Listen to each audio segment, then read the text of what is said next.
Oh, no, no, no, no. Oh, oh, oh, oh.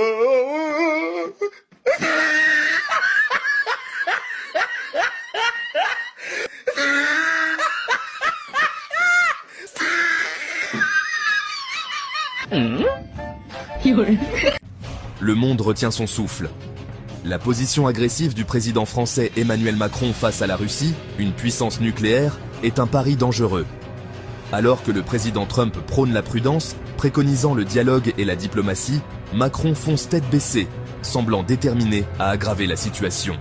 Les récentes actions de Macron suscitent de vives inquiétudes. Il a appelé à un soutien militaire accru pour l'Ukraine et à rallier ses alliés européens à sa cause. Sa rhétorique est devenue de plus en plus belliqueuse, dépeignant la Russie comme l'agresseur. Ce jeu dangereux de provocation ignore la possibilité bien réelle d'un conflit plus large. Malgré la gravité de la situation, Macron semble déterminé à se présenter comme un chef de guerre. Il défendra la paix, pas de quelqu'un qui semble trop impatient de nous entraîner sur la voie de la destruction. Les actions de Macron pourraient avoir des conséquences catastrophiques, non seulement pour l'Europe, mais pour le monde entier. Le monde observe, et l'avenir est en jeu. La posture agressive de Macron a imprégné la société française, créant une atmosphère de peur et d'anxiété. Il parle de sacrifice, de la nécessité de défendre la liberté et la démocratie, et de la menace que représente la Russie. Le peuple français est las des conflits. Il a vu les horreurs de la guerre et connaît le prix à payer. Les tentatives de Macron d'attiser le sentiment nationaliste et la peur de l'ours russe sentent le désespoir. Il tente de rallier le public à ses politiques imprudentes. Le déploiement de troupes, même s'il ne s'agit que d'un geste symbolique, envoie un message clair. La guerre est une possibilité réelle. L'augmentation des dépenses militaires se fera inévitablement au détriment des programmes sociaux et des services publics. Les tentatives de Macron de préparer la France à la guerre sont profondément inquiétantes. Ces actions ne sont pas celles d'un dirigeant soucieux du bien-être de son peuple, mais d'un homme aveuglé par sa propre ambition. Face aux postures imprudentes de Macron, le président Trump s'impose comme une voix de la raison. Trump, contrairement à son homologue européen, comprend le véritable coût de la guerre. Il reconnaît que le dialogue, et non la destruction, est le seul chemin vers une paix durable. Trump a averti à plusieurs reprises Macron et d'autres dirigeants européens de ne pas aggraver la situation en Ukraine.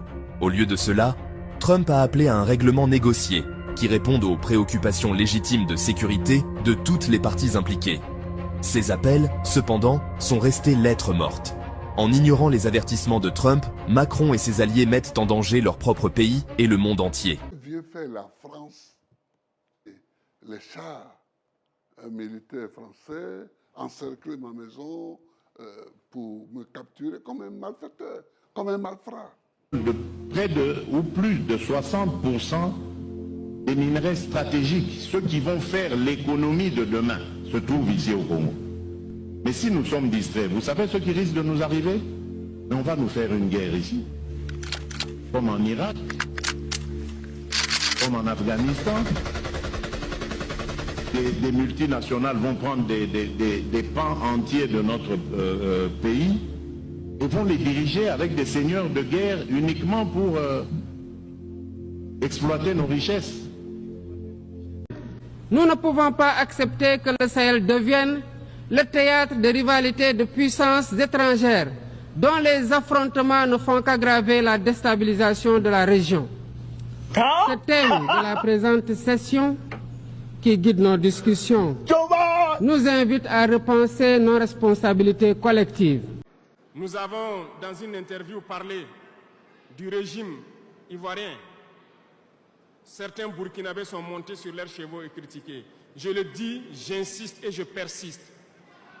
Nous n'avons rien contre le peuple ivoirien, mais nous avons quelque chose avec ceux qui dirigent la Côte d'Ivoire.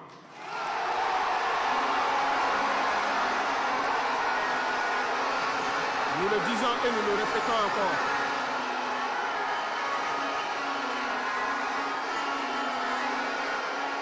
Laissez-moi vous dire quelque chose.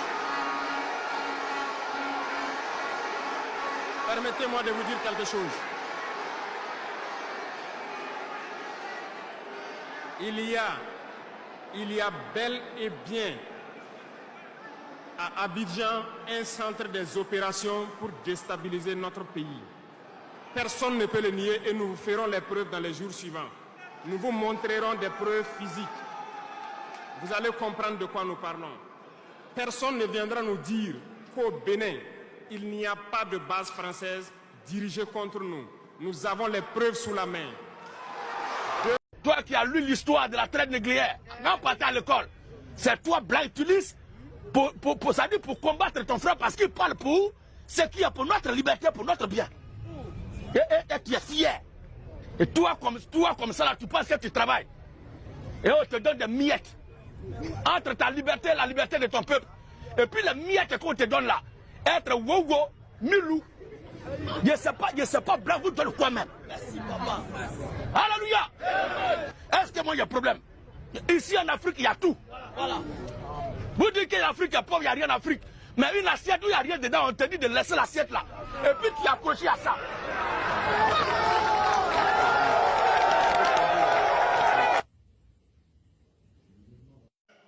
Je voudrais m'adresser à notre jeune frère Ibrahim Traoré du Burkina Faso. Si vous avez la possibilité de lui faire envoyer ce message, moi je dirais ceci. Cher président, vous incarnez la vision de tous les peuples africains. Vous incarnez la vision, vous véhiculez les idées de tous les peuples africains et de tous les Noirs dispersés dans le monde entier. Maintenant, on fait tout pour que nous ayons peur. Ils viennent dans nos palais, ils nous menacent directement ou des menaces voilées. Bien sûr, nous répondons comme il le faut. Ils prennent chaque fois des exemples. Ils nous diront, vous savez, Thomas Sankara a essayé de faire comme ça, mais il est où? Il est mort. Le président haïtien, il a essayé de faire comme ça, il est où? Il est mort. Kadhafi a essayé comme ça, il est où? Il est mort. Telle personne n'a rien ici, il est en prison. Tout ça pour essayer de nous faire peur, pour qu'on devienne des lâches. Mais je pense qu'ils n'ont pas compris quelque chose. Quand nous disons la patrie ou la mort, nous vaincrons. Ce n'est pas qu'une phrase, ça a tout son sens. Nous n'avons pas peur et nous n'aurons jamais peur. Nous avons donné une chance aux terroristes de déposer les armes. Ceux qui ont compris, ont compris. Ceux qui n'auront pas compris le message, il n'y a qu'une seule chose, c'est la mort. Parce que nous allons leur donner la mort qu'ils souhaitent. Et ils verront l'enfer sur cette terre du Burkina avant de rejoindre l'au-delà. S'ils ont la chance d'ailleurs. Parce que les charognards rempliront leur festin. On est là pour ça. Nous allons faire cette guerre. Les impérialistes peuvent les équiper, les armer comme ils veulent. Mais nous avons décidé de défendre le Burkina Faso, faire cette guerre et vivre en paix, connaître le bonheur que tout le monde connaît. Vous êtes engagés pour ça, tous les Burkinabés vous respectent.